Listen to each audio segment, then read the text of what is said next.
2 years in a haunted Victorian inn.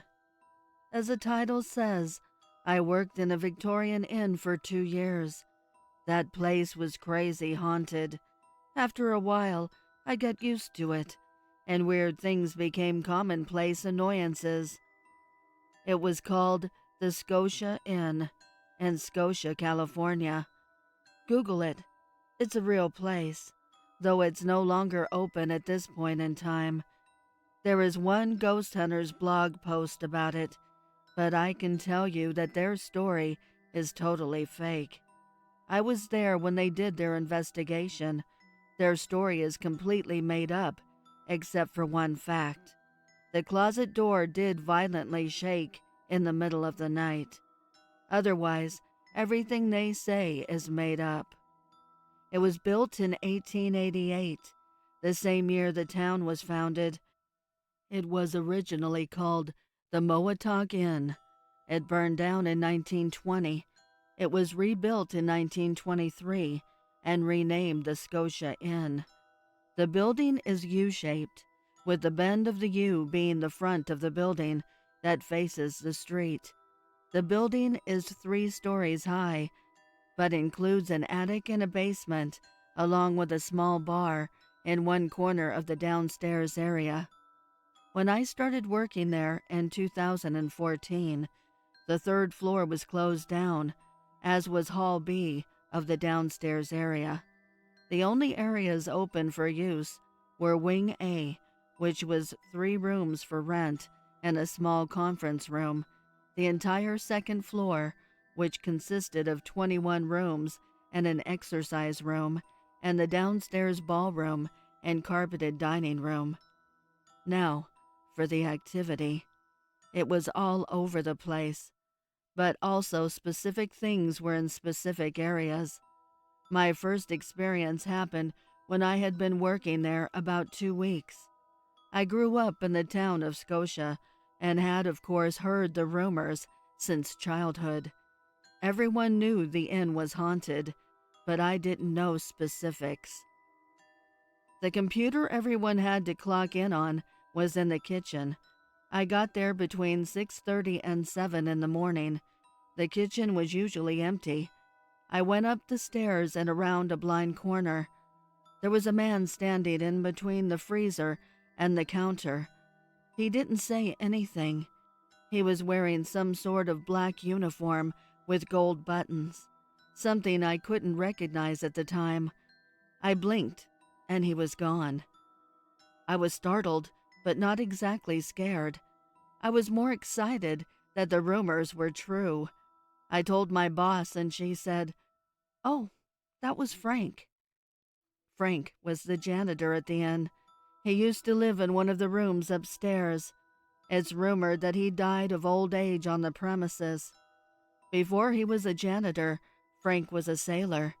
And the black uniform? I Googled it. Sailors from 1900 to the 1930s used to wear black uniforms with gold buttons. After Frank came other things. It's hard for me to remember what order exactly, but I know I noticed a shadow soon after. Hall A on the 2nd floor is where they were most active. They were just shadows that would move on their own for no reason. The hall had rooms on either side, but even when the rooms were empty and the doors were shut, unexplained shadows in that hallway would move around. They would move if the doors were open, too. Then it was easier to blame it on lights from the windows or something, but I knew it wasn't that. The shadows were moving by themselves. They weren't shadow people, not in the hall at least. There was a shadow person in Hall B on the 2nd floor. That's the bend of U-shape of the building. He would come in and out of room 214. Fun fact, the building was so old that when they built it, they skipped the number 13, so there was no room 213. The shadow man would come out of the room and walk down the hall, or just cross the hall into the exercise room. Once he stepped directly into my path. My vision was blacked out completely, but it was very briefly. It was as dark as if I had just closed my eyes. In room 215, the room the ghost hunters I mentioned stayed in, the closet door would rattle violently in the middle of the night. In room 16, there was something in the bathroom.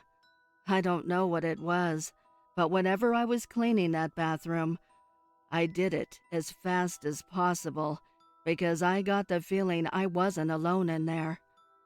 At the end of Hall C, on the second floor, there was a vanity table with an old mirror. If you walked down the hallway while looking in that mirror, you could see a man standing behind you. Of course, if you turned around, no one was there. In that same hallway, you would hear someone whistling a tune.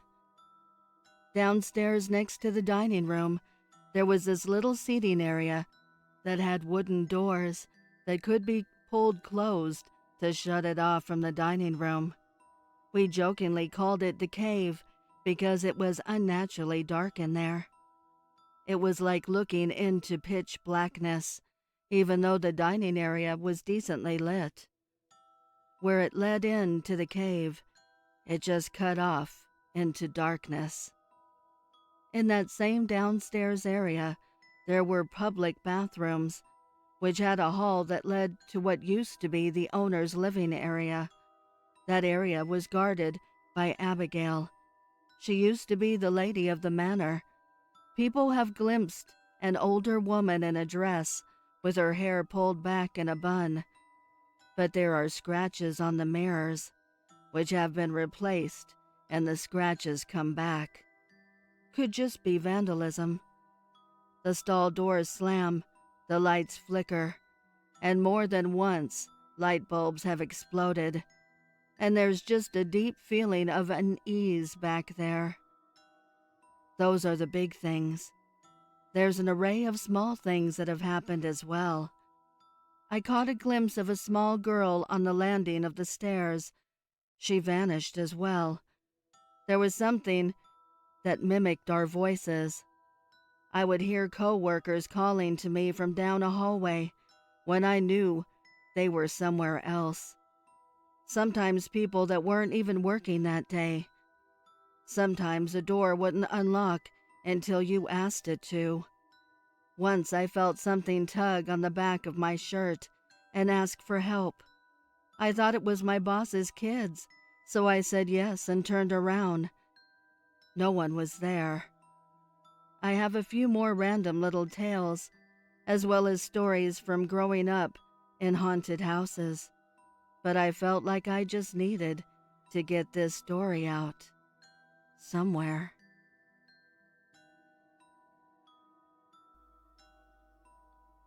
A man went to a hotel and walked up to the front desk to check in. The woman at the desk gave him his key and told him that on the way to his room, there was a door with no number that was locked and no one was allowed in there. She explained that it was a storeroom and that it was out of bounds. She reminded him of this several times before allowing him upstairs. He followed the instructions of the woman at the front desk, going straight to his room and going to bed.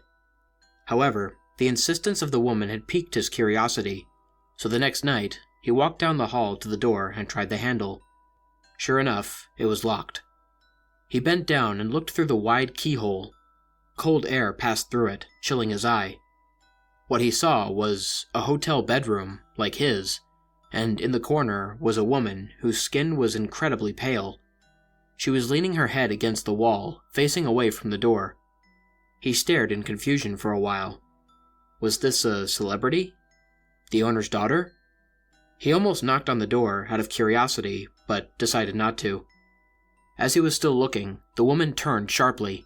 He jumped back from the door, hoping she would not suspect that he had been spying on her. He crept away from the door and walked back to his room.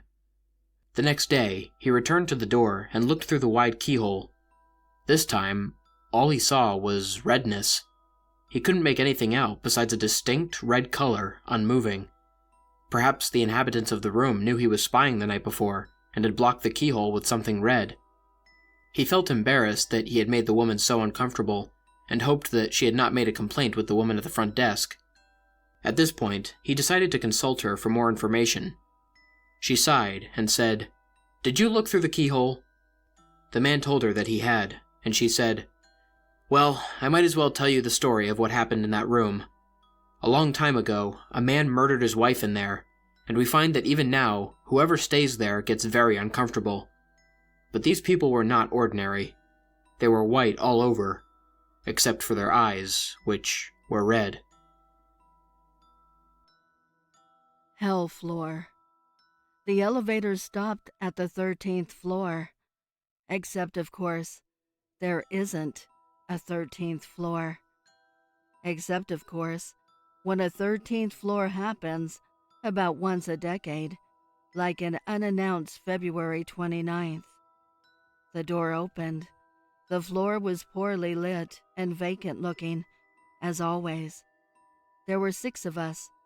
People in the know held their breath and made quick sideways eye contact with one another.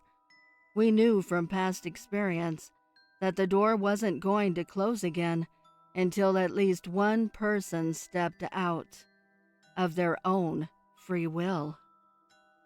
And you didn't want to dawdle too long with the door open, because they eventually show up. We've all seen the Red Friday security camera footage and wish we hadn't. There's a reason it's banned on YouTube. 2 young men leaned forward and tentatively said, "Hello? Hello?"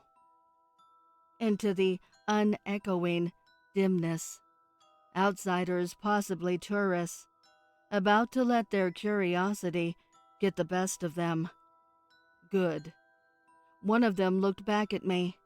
I gave a casual shrug.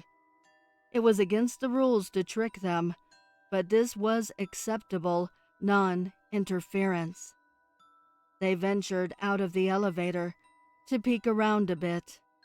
I'm told that for some reason, no one ever looks backwards or reacts to the sound of the doors closing behind them. I wonder why. Maybe we'll find out someday. If anyone ever comes back. I would like to give a heartfelt thank you to the special friends of the channel for your overwhelming generosity. If you would like to support the channel, the link is below in the description.